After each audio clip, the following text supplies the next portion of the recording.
Lengsin birakliba khudingmakpu punsi sel channel na parinita luhonglabi nupi ahum suba tangka kaloina na taramna oksari ikai khumnaba uchari Guru Saran haiba nupasi nahaga tinare yai ahanга tinare yai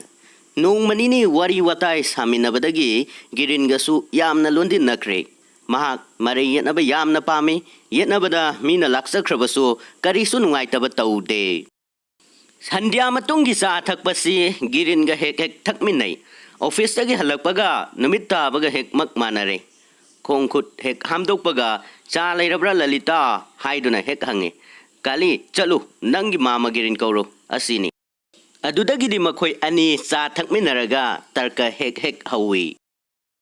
kari kari gumbada magi mama gi marumda famduna lalita su makhoi gi yetnabadu tai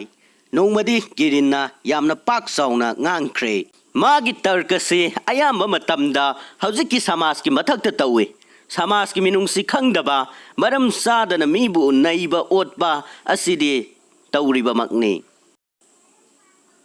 girinna hairibado khetpa iya yade mana haidoklakpa pumnamak Guru Saran gi thamoida ting ting pale loisilakpa aduda Guru Saran na hai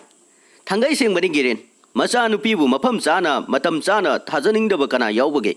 madu hek yaba nate do Samas na hairi nasa nupi chawre luhongbiro madu thoknaba sinbibasu taude nangna hairi bado aingonda hekta pansinduna yengu yuming khol loina bandan thamkhre khara leiragadi isa sing puduna lamjau sorokta leiba tarabani matam madudadi kana matasu nangi leifam leitrabadi aigeda leiro law haibiroi Girin wangang de tuminale Guru Saran asi gumba samasta leibadi chum chum drabani jata khibanu farabani charabasu chadrabasu ingna leijaningle migi awa anang khangbi daba migi mateng pangbi daba mibu ikai hanba migi khori metpa asi gumba samasta leiba aigi itik oide masidi wa tapadaba achau asange samasni aikhoigi natte Asi hairaga tuminna laikre wasing asi lalitana tasin badanatana ahingda famung changlagasu hek tumthadri fawba khalli wahai khudingmak amata sithadana ningsingi aduga girin babu na haiba punamak khetpham laite haina lawe magi mamabu mana yamna nungsijai magi damak girin na haiba punamak achumbani haina mana lawe mahaki maramgi damak magi mama sak ising sanindre Mabu yoklubadagi mahak asuk yamna waribani magi dama magi mamana karigi jat tagadoriba mayamasi khanna khanna tumme magi mamagi awaba uduna ngangbiba haibiba mi pumnamak mana yamna luna tawi girinbusu luna tawi mahaksu sandhyagi sa thakpa matamdu hek hek ngaiduna lei hanadi girinna lalitabu yamna bebar tauna kaurami ngangsaklami Maming haina amukta kaude tungdadi Guru Sarana yadabadagi nang ma haikre nongmadi girin hangi nang sa thaktra lalita Guru Sarana hai madi magita da sekarna yadaduna thakte nupina sa thakpasi ma kaya pamde masi dabada girin kaya nungaite haibasi lalita khangi ngasi thangjani mayam niti dagi ngasina khara thengthana phamme Sa thakpa loiraga wari watai sanaba tarka taunaba adu Guru Saran pukning kaya changde karigumba wakhal lama tawduna lay mado girin na uduna hai ngasibu hakchang kaya nungai bidabra Guru Saran hidak pu paithok tuna khome hakchang di karisu tawde girin na khara koirap tawna hange adudi office ta karigumba karisu tawde hairaga girin da onsilai Puknungda langtak nabama lairibado maido phawre haibado turaringba Guru Sarandi khangdri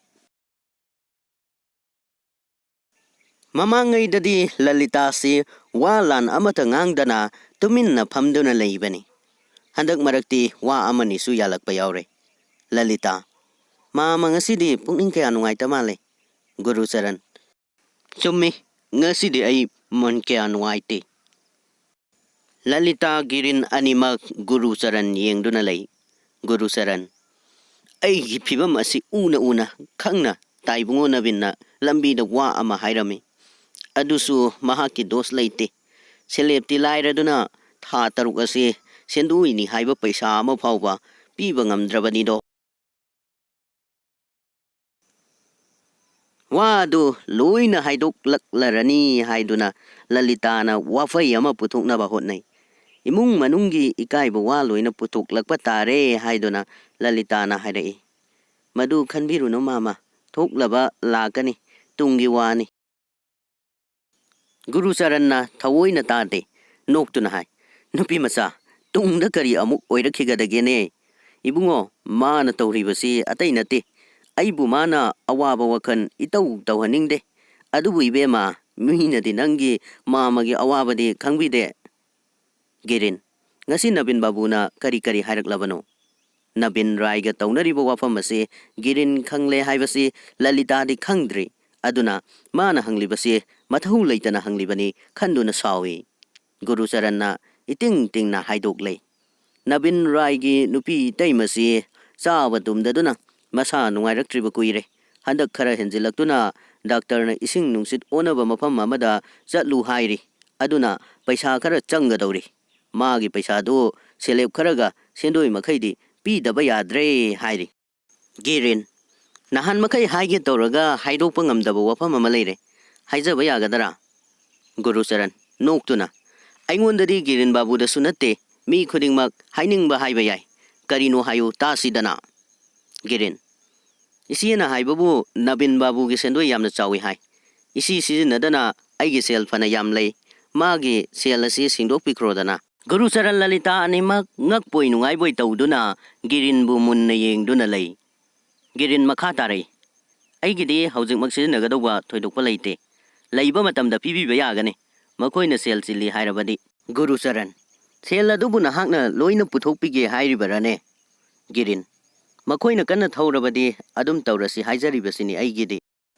ꯒꯨꯔꯨꯆꯔꯟ ꯀꯔꯤꯅꯣ ꯑꯃ ꯍꯥꯏꯒꯦ ꯇꯧꯔꯤꯉꯩꯗ ꯑꯅꯥꯀꯥꯂꯤ ꯆꯦꯜꯂꯛꯇꯨꯅ ꯍꯥꯏꯔꯛꯏ ꯅꯃ ꯇꯥꯏꯉꯣ ꯁꯦꯈꯔꯅ theatre ꯌꯦꯡꯕ ꯆꯠꯁꯤ ꯐꯤꯔꯣꯜ ꯁꯦꯠꯂꯣ ꯍꯥꯏꯔꯛꯏ ꯑꯁꯤ ꯍꯥꯏꯔꯝꯂꯒ ꯆꯦꯟꯈ꯭ꯔꯦ ꯃꯥꯅ ꯌꯥꯝꯅ ꯇꯞꯐꯤꯡ ꯇꯧꯕꯗꯨꯗ ꯒꯨꯔꯨꯆꯔꯟ ꯅꯣꯛꯏ ꯂꯂꯤꯇꯥꯗꯤ ꯇꯨꯃꯤꯟꯅ ꯂꯩꯍꯧꯏ ꯃꯤꯀꯨꯞꯃꯨꯛ ꯂꯩꯔꯒ ꯑꯅꯥꯀꯥꯂꯤ ꯑꯃꯨꯛ ꯆꯦꯜꯂꯛꯇꯨꯅ ꯍꯥꯏꯔꯦ ꯃꯌꯥꯝꯗꯤ ꯉꯥꯏꯗꯨꯅ ꯂꯩꯔꯦ ꯏꯅꯝꯃ ꯍꯧꯖꯤꯛ ꯐꯥꯎꯕ ꯍꯧꯒꯠꯇ꯭ꯔꯤ ꯂꯂꯤꯇꯥꯗꯤ ꯏꯂꯦꯡ ꯂꯦꯡꯗꯅ ꯑꯗꯨꯝ ꯂꯩ ꯃꯥꯗꯤ ꯃꯥꯒꯤ ꯃꯥꯃꯒ ꯒꯤꯔꯤꯟꯒ ꯉꯥꯡꯅꯔꯤꯕ ꯋꯥ ꯑꯗꯨ ꯂꯣꯏꯕ ꯐꯥꯎꯕ ꯇꯥꯅꯤꯡꯗꯨꯅ ꯂꯩꯕꯅꯤ ꯒꯨꯔꯨꯆꯔꯟꯅ ꯅꯣꯛꯇꯨꯅ ꯍꯥꯏ ꯃꯌꯥꯝ ꯅꯪꯕꯨ ꯉꯥꯏꯗꯨꯅ ꯂꯩꯔꯦ ꯆꯠꯂꯣ ꯏꯕꯦꯝꯃ ꯂꯂꯤꯇꯥ ꯍꯧꯒꯠꯇꯕ ꯌꯥꯗꯗꯨꯅ ꯍꯧꯒꯠꯈ꯭ꯔꯦ ꯆꯠꯂꯝꯗꯥꯏꯗ ꯒꯤꯔꯤꯟꯗ ꯇꯧꯕꯤꯃꯜ ꯈꯪꯕꯒꯤ ꯃꯤꯠꯌꯦꯡꯅ ꯌꯦꯡꯂꯝꯃꯤ ꯃꯤꯅꯤꯠ 5 ꯂꯩꯔꯒ ꯐꯤꯔꯣꯜ ꯁꯦꯠꯇꯨꯅ ꯄꯥꯟ ꯄꯤꯕ ꯑꯣꯏꯅ ꯑꯃꯨꯛ ꯇꯨꯃꯤꯟꯅ ꯆꯪꯂꯛꯂꯦ ꯒꯤꯔꯤꯟ ꯆꯠꯈ꯭ꯔꯦ ꯃꯣꯟꯖꯥꯎꯗꯨ ꯈꯥꯡꯗꯨꯅ ꯒꯨꯔꯨꯆꯔꯟ ꯃꯤꯠ ꯎꯏꯁꯤꯟꯗꯨꯅ ꯍꯤꯞꯇꯨꯅ ꯂꯩꯔꯝꯃꯤ ꯃꯤꯠ ꯑꯅꯤꯗꯨꯗꯒꯤ ꯄꯤ ꯆꯦꯟꯊꯩ ꯃꯗꯨ ꯅꯨꯡꯉꯥꯏꯕꯒꯤ ꯄꯤꯅꯤ ꯍꯥꯏꯕ ꯂꯂꯤꯇꯥ ꯈꯪꯉꯤ ꯑꯗꯨꯅ ꯃꯥꯒꯤ ꯙ꯭ꯌꯥꯟ ꯑꯗꯨ ꯊꯨꯒꯥꯏꯔꯨꯗꯅ ꯇꯨꯃꯤꯟꯅ ꯆꯠꯈ꯭ꯔꯦ ꯑꯗꯨꯗꯒꯤ ꯂꯂꯤꯇꯥ ꯁꯦꯈꯔꯒꯤ ꯃꯅꯥꯛ ꯌꯧꯈ꯭ꯔꯦ ꯃꯥꯒꯤ ꯃꯃꯤꯠ ꯑꯅꯤꯗꯨ ꯄꯤ ꯇꯔꯪ ꯆꯦꯜꯂꯤ ꯀꯥꯂꯤ ꯂꯩꯔꯝꯗꯦ ꯃꯥꯗꯤ ꯍꯥꯟꯅ ꯒꯥꯔꯤ ꯃꯅꯨꯡ ꯆꯪꯗꯨꯅ ꯐꯝꯈ꯭ꯔꯦ ꯁꯦꯈꯔ ꯃꯊꯟꯇ ꯂꯦꯞꯇꯨꯅ ꯂꯩꯔꯝꯃꯤ ꯂꯂꯤꯇꯥ ꯉꯥꯏꯔꯤ ꯃꯥꯜꯂꯦ ꯂꯂꯤꯇꯥꯒꯤ ꯃꯃꯤꯠꯇꯒꯤ ꯄꯤꯗꯣ ꯁꯦꯈꯔ ꯎꯔꯦ ngasi 10 udabada Shekhar yamna warauramlabani adubu ngasi Lalitagi mamita pigi ira ubaduda pumnamak kawkhiduna yamna langtaknana hanglagi kaidore Lalita nang kaplibra sangsinduna makut ani changduna Lalitagi mamai thangatpiraga amukso hangi haima chanana kaplene kari tawre khangba ngamaktaduna phamtharaga phijina mamai khumduna chanana kapthokkhre Parinita luhong labi nupi ahum suba tangkak asibo hawbadagi loiba fawba tabiraga pukning thogat pirakhiba khudingmakpu thagatpa phongdoksari aduga karigumba amatanga ningsingja hauge madudi punsi sel channel amadi punsi sel channel gi thongmi singbo nungsibiba saugatpiba utpibaga loinana nungsijaraba viewers singi maraktagi mamangi lanthok sakhiba srikantagi episode sing aduda pandupna singba panbira u haibirakpa yawi adubu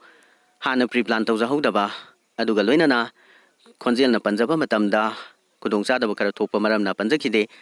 adubu handaki novel asidadi Konjel na pandupsing asi panba yabra haina sangyeng amoina yengjaba matamda wari paring chatharakpa matamda khara khajik nuaitaba thokadra haibasigi singnajabaga loinana aikoina amu hairiba pandupsing asi ꯈꯣꯟꯖꯦꯜꯅ ꯄꯟꯖꯗ꯭ꯔꯦ ꯑꯗꯨꯕꯨ ꯁ꯭ꯀ꯭ꯔꯤꯟꯗ ꯍꯥꯞꯆꯔꯤꯕ ꯄꯤꯛꯆꯔꯁꯤꯡ ꯑꯁꯤꯗ ꯑꯩꯈꯣꯏꯅ ꯃꯁꯤꯒꯤ ꯃꯌꯥꯏ ꯃꯇꯥꯏ ꯅꯠꯇ꯭ꯔꯒꯅ ꯅꯥꯀꯟꯗ ꯍꯥꯏꯔꯤꯕ ꯄꯟꯗꯨꯞꯁꯤꯡ ꯑꯁꯤ ꯋꯥꯍꯩꯅ ꯏꯖꯕꯅꯤ ꯍꯥꯏꯔꯤꯕꯁꯤ ꯌꯦꯡꯕꯤꯔꯒ ꯑꯩꯈꯣꯏꯅ ꯄꯟꯗꯨꯞꯁꯤꯡ ꯑꯁꯤ ꯈꯪꯕꯤꯌꯨ ꯍꯥꯏꯅ ꯍꯥꯏꯖꯔꯤ ꯉꯁꯤꯒꯤ ꯏꯄꯤꯁꯣꯗ ꯑꯁꯤ ꯅꯨꯡꯉꯥꯏꯕꯤꯕ ꯅꯠꯇ꯭ꯔꯒꯅ ꯄꯣꯊꯥꯕꯒꯤ ꯃꯤꯀꯨꯞ ꯑꯃ ꯐꯪꯃꯤꯟꯅꯩ ꯍꯥꯏꯅ ꯈꯟꯕꯤꯔꯒꯗꯤ ꯂꯥꯏꯛ ꯀꯃꯦꯟ ꯁꯤꯌꯔ ꯇꯧꯕꯤꯔꯝꯃꯨ ꯑꯗꯨꯒ ꯂꯣꯏꯅꯅ ꯆꯦꯅꯦꯜ ꯑꯁꯤꯗ ꯅꯧꯅ ꯆꯪꯕꯤꯔꯛꯇꯨꯅ ꯌꯦꯡꯕꯤꯕ ꯌꯥꯎꯕꯤꯔꯒꯗꯤ ꯁꯕꯁꯀ꯭ꯔꯥꯏꯕ ꯇꯧꯕꯤꯕ ꯀꯥꯎꯕꯤꯗꯕꯒ ꯂꯣꯏꯅꯅ ꯌꯥꯔꯕꯗꯤ ꯂꯥꯏꯛ ꯀꯃꯦꯟ ꯁꯤꯌꯔ ꯍꯥꯏꯔꯤꯕꯁꯤꯡ ꯑꯁꯤꯁꯨ ꯇꯧꯁꯤꯟꯕꯤꯔꯝꯃꯨ ꯃꯊꯪꯒꯤ ꯚꯤꯗꯤꯑꯣꯁꯤꯡꯗ ꯅꯨꯡꯉꯥꯏꯕ ꯃꯌꯥꯝ ꯑꯃ ꯄꯨꯗꯨꯅ ꯂꯥꯛꯆꯒꯦ ꯀꯥꯟꯅꯕ ꯚꯤꯗꯤꯑꯣꯁꯤꯡ ꯑꯁꯤꯕꯨ ꯃꯊꯪꯗꯁꯨ ꯄꯨꯟꯅ ꯁꯔꯨꯛ ꯌꯥꯃꯤꯟꯅꯁꯤ ꯍꯥꯏꯖꯕꯒ ꯂꯣꯏꯅꯅ ꯉꯁꯤꯒꯤꯗꯃꯛꯇꯗꯤ ꯃꯌꯥꯝꯗꯒꯤ ꯀꯥꯏꯅꯅꯕ ꯃꯤꯀꯨꯞꯇꯣ ꯂꯧꯖꯔꯤ